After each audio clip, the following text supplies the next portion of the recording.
Well, an exciting few days here coming up at NASA. A probe is going to be heading out to touch the sun. Now, that sounds absolutely crazy to me. We have a Dr. Nordawafi from NASA here to talk about this. So, when you say a probe is going to be touching the sun, sir, what exactly do we mean here? So, for the first time in history, we have a spacecraft that is flying closest to the sun ever. This has never been done before. And this we have been dreaming of since 1958. It's over 60 years ago. But we did not have the technology to fly a spacecraft so close to a star because the environment there is so harsh.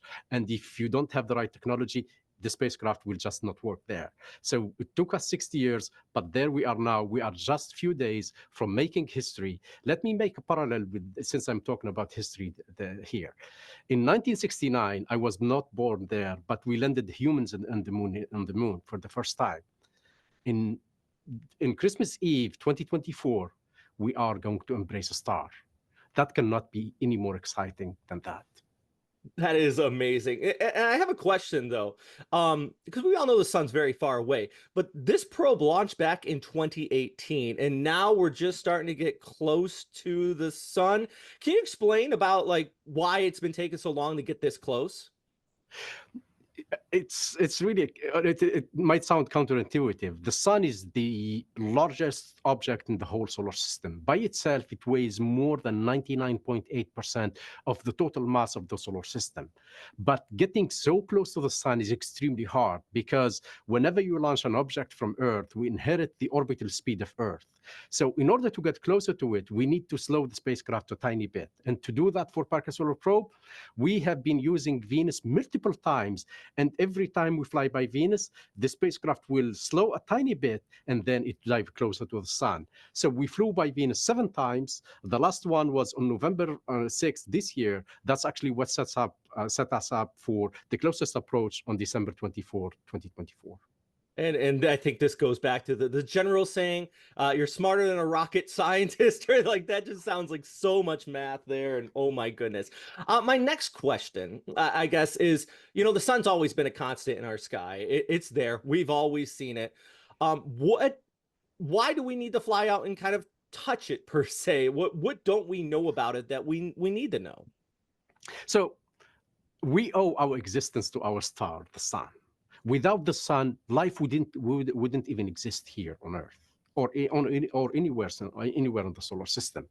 But there are certain phenomena that occur on the sun that affects us in many ways. For instance, back in May of this year, when we have this superstorm, we have multiple events on the sun that produces all this show of aurorae all over the place, very, very low down to Florida and other states. That was actually the effect of the sun and our connection to the sun to it. But also there are other phenomena as well. For example, if you look the solar corona, that is the outermost layer of the solar atmosphere that we see during the total solar eclipse, that is over 300 times hotter than the solar surface itself. And we know that all the energy is coming from the interior of the sun. So it sounds counterintuitive that the where the energy coming from is actually way cooler than the atmosphere itself. And that boiling gas also gives us a flow of particles that we call a solar wind that flies at hundreds of kilometers per second. But the mystery, we don't know where they get the energy from. And the issue is, if you observe the sun from afar, like from Earth, we cannot get to what causes this phenomena because the fingerprints of this phenomena get erased by the journey as the material is flying from the sun toward Earth. So in order to solve them, we need to go there and make measurements locally there in order to get insights on what is causing all this phenomena. And by the way, these phenomena are not only specific to the sun, they are also for billions and billions of stars out there in the universe. So understanding our sun in a way gives us access or to gain some knowledge about stars out there in the universe. I never really thought about it that way, about how if you study our sun, you can actually study the stars that we can't get to. And I guess that leads to one of my next questions. What are you most excited about this, especially with this next approach coming up? Um, A few days ago, I at the Geophysical Union conference that was in DC just last week, I was asked, "Are you stressed? Are you anxious about this closest approach? Because we know Parker Solar Probe is a high-risk mission." So my answer to this, I'm excited. I'm not stressed at all. And the reason for this, that we built a system that is working so well. And over the past 6 years, we built so much confidence that our spacecraft is working so well and is going just to make history. And the most important thing is going to give us data that will help us understand the physical phenomena that we have been struggling with for decades. But more importantly, I'm really waiting for a big surprise from Parker Solar Probe. And one of them would be if the sun gives us a gift, like the biggest explosions ever, when Parker Solar Probe is very close to the sun. Wow. And I got another question because I saw this on the last flyby, because this has flown by the sun about 20 times now. 21 times. 21 times. And each time it gets closer and closer. Yes. And it also gets faster and faster. And the last one, correct me if I'm wrong, but I read that it was going so fast it could fly from New York to Tokyo in about a minute. Yes. This time around, is it going even faster? And can you compare that to just like other objects, man-made objects and their speeds? We cannot compare it to other human-made objects because Parker Solar Probe will be the fastest. It's already the fastest ever. So it actually has been breaking its own record every time we get closer to the sun. But you mentioned Tokyo to New York in about a minute. Let me put it give it another aspect to it.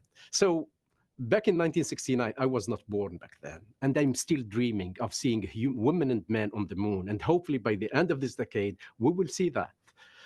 So it will take them about 3 to 4 days to get from the Earth to the moon.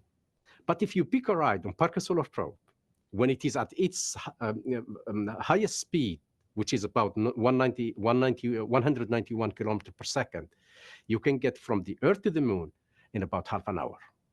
Wow. Wow. All right. Well, this is exciting. And this is going to be taking place on the 24th of December. If anybody watching this right now wants to get more information, maybe they want to watch it live or to try to, get the information as you guys get the information there in the control room, what do they need to do?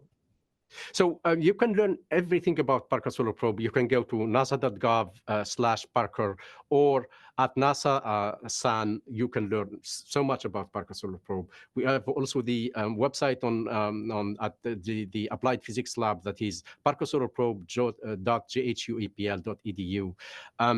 And we are available for anybody who wants to get in touch with us. We're happy to talk to the public out there. We have been doing that already quite a lot. And yeah, the information is out there and people can get access to it. Well, thank you very much, sir, for your time. I appreciate what you do, trying to just science, expand our knowledge, just as a human species. This is all great stuff. So thank you very much for your time, and best of luck coming up here in, just about a week now. Thank you so much. And it's really a pleasure to talk to you.